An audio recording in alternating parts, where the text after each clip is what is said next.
سبيل الدموع سبيل مريح تنهد يا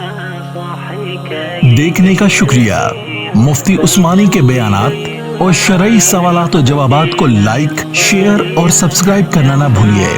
thanks for watching. Don't forget to like, comment and subscribe to Mufti Usmani's official channel. السلام علیکم ورحمۃ اللہ تعالی وبرکاتہ. چند دن پہلے ایک سوال کے جواب میں نے کلپ بنایا تھا، اور وہ سوال یہ تھا کہ کیا ٹیکہ لگوانے سے، انجیکشن لگوانے سے روزہ ٹوٹ جاتا ہے یا نہیں. تو اس میں کچھ احادیث بیان کی گئی تھی، اور اس میں یہ بات بھی بیان ہوئی تھی کہ اگر آئل کے ذریعے بندہ مساج کرتا ہے اپنے جسم پر تیل کے ذریعے، تو اس سے روزہ جو ہے وہ فاسد نہیں ہوتا، حالانکہ وہ مسامات کے ذریعے جو ہے وہ تیل انسانی جسم میں جاتا ہے. اسی طرح پانی ہے، جب انسان وضو اور غسل کرتا ہے تو حدیث کے ثبوت کے طور پر حدیث پیش کی گئی تھی کہ اللہ کے رسول صلی اللہ تعالیٰ علیہ وسلم نے روزے کی حالت میں وضو بھی فرمایا، غسل بھی، اور اس پر سب کا اتفاق ہے کہ وضو بھی کیا جا سکتا ہے روزے کی حالت میں، غسل بھی کیا جا سکتا ہے. حالانکہ امکانات موجود ہیں کہ پانی جو ہے وہ غسل اور وضو کے دوران جو ہے وہ اس کے جسم میں چلا جائے، اس کے باوجود روزہ فاسد نہیں ہوتا. تو اس پر پاکستان سے ایک ڈاکٹر صاحب نے کچھ اشکالات پیش کیے ہیں، اور ان کا یہ کہنا تھا کہ یہ مثال دینا تیل کی کہ مسامات کے ذریعے تیل چلا جاتا ہے انسانی جسم میں، اور اسی طرح جو ہے وہ پانی کی مثال دینا یہ ایک عام مثال ہے. اور ان کا کہنا یہ تھا کہ ہماری تحقیق یہ ہے کہ اس سے روزہ فاسد ہو جاتا ہے. تو اس سلسلے میں عرض یہ ہے کہ انجیکشن کے ذریعے جو دوا انسانی جسم میں داخل ہوتی ہے تو وہ رگوں کے ذریعے دماغ یا معدے تک پہنچتی ہے، اور وہ جو غذائی رستہ ہے انسانی جسم کا، جسے فقہا کی زبان میں منفذ کہتے ہیں، وہ اس کے ذریعے غذا نہیں پہنچتی. فقہا نے دو قسم کے زخموں پر دوا لگانے کی صورت میں روزہ کو فاسد قرار دیا ہے، ایک عامہ اور جائفہ. دوسرا عامہ سر کے اس گہرے زخم کو کہا جاتا ہے کہ جس کا زخم دماغ کی اصل تک پہنچ گیا ہو، اور دوا اگر وہاں لگائی جائے تو اس سے روزہ فاسد ہو جاتا ہے. دوسرا زخم جائفہ پیٹ کے اس زخم کو کہتے ہیں کہ جس کا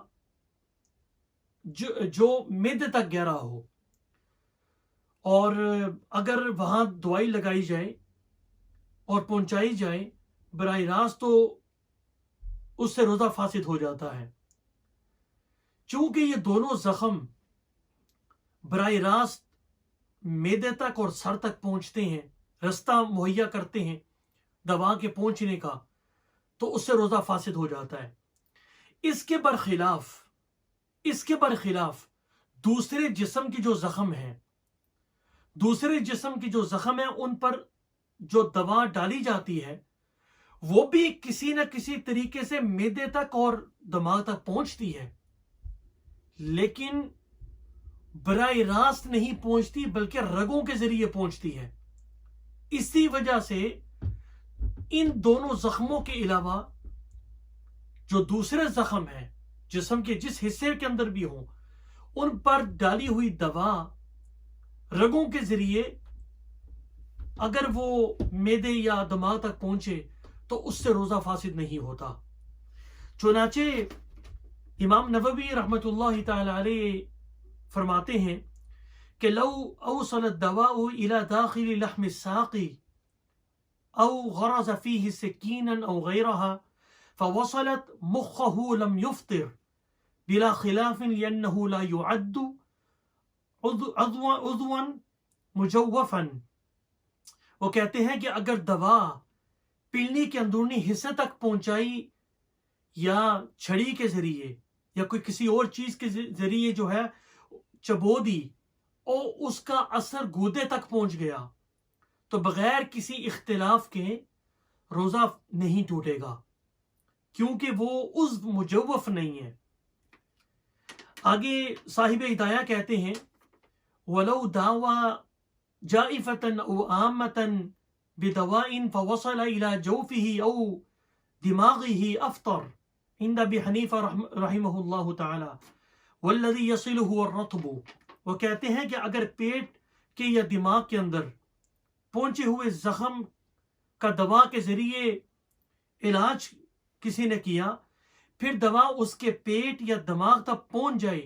تو امام اعظم ابو حنیفہ رحمۃ اللہ تعالی علیہ کے نزدیک روزہ ٹوٹ جائے گا، اور اس طرح مرطوب دوا ہی پہنچ سکتی ہے۔ ایک اور نظیر اسی ضمن میں بیان کرتا چلوں کہ اگر روزہ کی حالت میں عورت کی شرمگاہ کے اندرونی حصے میں کوئی چیز رکھی جائے تو وہ روزہ فاسد ہو جاتا ہے، اس لیے کہ درمیان کے اندر یعنی پیٹ اور اس مقام پہ جہاں وہ دوائی رکھی گئی ہے کوئی رکاوٹ موجود نہیں ہے، براہ راست جو ہے وہ منفذ موجود ہے جو کہ پیٹ تک پہنچ سکتا ہے، رستہ موجود ہے۔ اس کے برعکس اگر مرد کی شرمگاہ میں کوئی چیز ڈالی جائے تو اس سے روزہ فاسد نہیں ہوتا، اس لیے کہ درمیان میں مثانہ جو ہے وہ اس کی رکاوٹ موجود ہے، براہ راست منفذ موجود نہیں ہے، جس کی وجہ سے مرد کی شرمگاہ میں دوا ڈالنے کی صورت میں روزہ فاسد نہیں ہوگا۔ چنانچہ الفتاوی الہندیہ میں ہے وَإِذَا أَقْطَرَ فِي إِحْلِيلِهِ لَا يُفْسِدُ صَوْمَهُ عند ابی حنیفہ ومحمد رحمہم اللہ تعالی۔ آگے کہتے ہیں وَفِي الْإِقْطَارِ فِي إِقْبَالِ النِّسَاءِ يُفْسِدُ بِلَا خِلَافٍ وَهُوَ صَحِيحٌ۔ کہتے ہیں کہ مرد کے پیشاب کی راہ میں قطرہ ڈالے تو امام اعظم اور امام محمد رحمہ اللہ تعالی کے نزدیک روزہ فاسد نہیں ہوتا۔ البتہ عورت کی شرمگاہ میں قطرہ پڑ جانے کی صورت میں، ٹپکانے کی صورت میں بلا اختلاف روزہ ٹوٹ جائے گا۔